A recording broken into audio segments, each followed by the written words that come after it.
तो कांग्रेस के नेतृत्व में करीब 20 पार्टियां लोकार्पण समारोह में शामिल नहीं होंगी, लेकिन 25 पार्टियां, जिनमें विपक्ष की भी कई पार्टियां हैं, वो नई संसद भवन के लोकार्पण कार्यक्रम में शामिल होगी। इस बीच पहले संसद भवन यानी कि नई संसद भवन पर हुए सियासत और अब सेंगुल पर हो रहा है संग्राम। ये सेंगुल पर जो संग्राम हो रहा है, जिसको कांग्रेस पूरी तरह से नकार रही है, ये अपने आप में ही बड़ा अजीब सा घटनाक्रम है, क्योंकि जिस सेंगुल को लेकर के पंडित जवाहरलाल नेहरू ने अंग्रेजों से सत्ता जो है भारत के हाथ में ली थी, आज कांग्रेस उस सेंगुल का अस्तित्व मानने से ही इनकार कर रही है। लेकिन क्या है ये पूरा मामला, इसको आइए समझते हैं, क्योंकि ये सेंगुल का पूरा मामला जो है आपको मैं जरा समझाने की कोशिश करता हूं। इसको जरा बिंदुवार समझिए, क्या है सेंगोल और इसका इतिहास क्या है, आज ये जानना जरूरी है। दरअसल 28 मई को, ये पूरी चर्चा तब शुरू होती है जब 28 मई को संसद के लोकार्पण के साथ ही यह खबर आती है कि संसद भवन में स्थापित किया जाएगा सेंगोल को, और यह खबर आती इस पर जो है चर्चा शुरू हो जाती है। लोकसभा अध्यक्ष के आसन के पास ये जो पवित्र सेंगोल है, इसको लोकसभा अध्यक्ष के आसन के पास ही स्थापित किया जाएगा। कैसे होगा ये दरअसल 5 फीट लंबे चांदी से बना है और इस सेंगोल पर सोने की परत जो है वो चढ़ी हुई है और इसके ऊपरी हिस्से पर नंदी विराजमान है। भगवान शिव के जो नंदी हैं वो इसके ऊपरी हिस्से पर विराजमान है। संसद में सेंगोल को स्थापित करने से पहले एक बार फिर इसको पवित्र जल से शुद्ध किया जाएगा। ये एक परंपरा के तहत जो है इसको पवित्र जल से शुद्ध किया जाएगा। वैदिक मंत्रोच्चार से संसद उस वक्त गूंजेगी और फिर संसद में शंख ध्वनि के साथ सेंगोल को स्थापित किया जाएगा। लोकसभा जो स्पीकर हैं उनके आसन के पास ही जो है। अब इसको और जरा विस्तार से समझते हैं कि दरअसल ये पूरा मामला क्या है।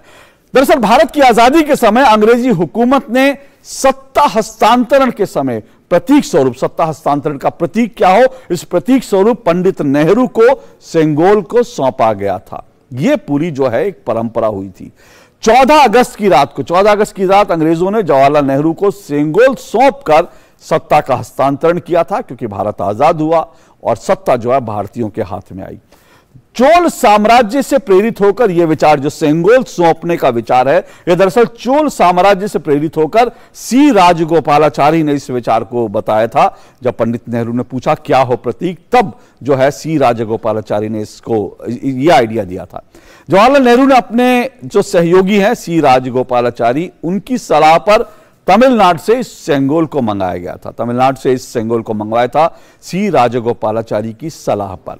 हालांकि बाद में इसको जो है आजादी के बाद जो है इस सेंगोल को चलने की छड़ी बताते हुए आनंद भवन के स्मारक में रख दिया गया। बताइए, सेंगोल, पवित्र सेंगोल को चलने की छड़ी बताकर आनंद भवन के स्मारक में रख दिया।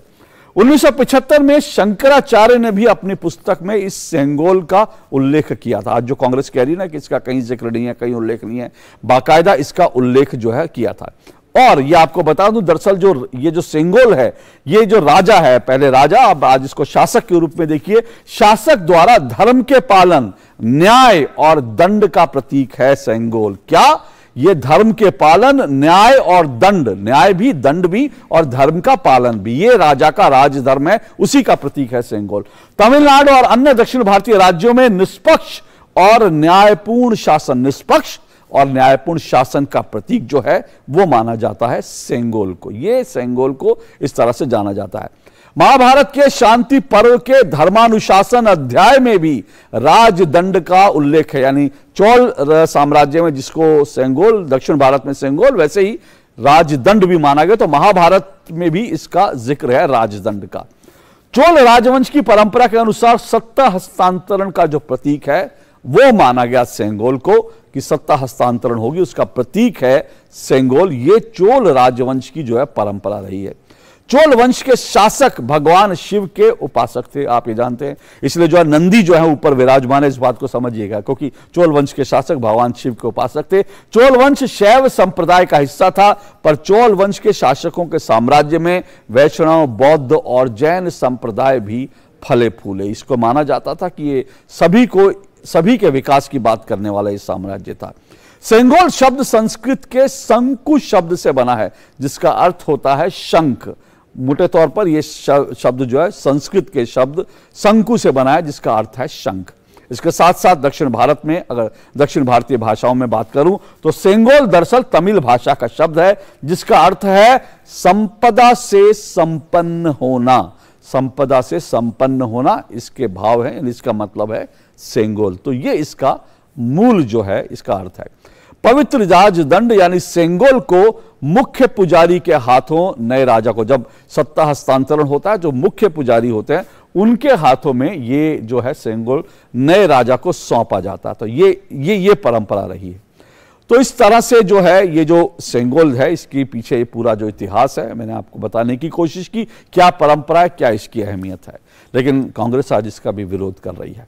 बहरहाल वक्त न्यूज नाइट में एक छोटे से ब्रेक का है। ब्रेक के बाद खबरों का सिलसिला जारी रहेगा।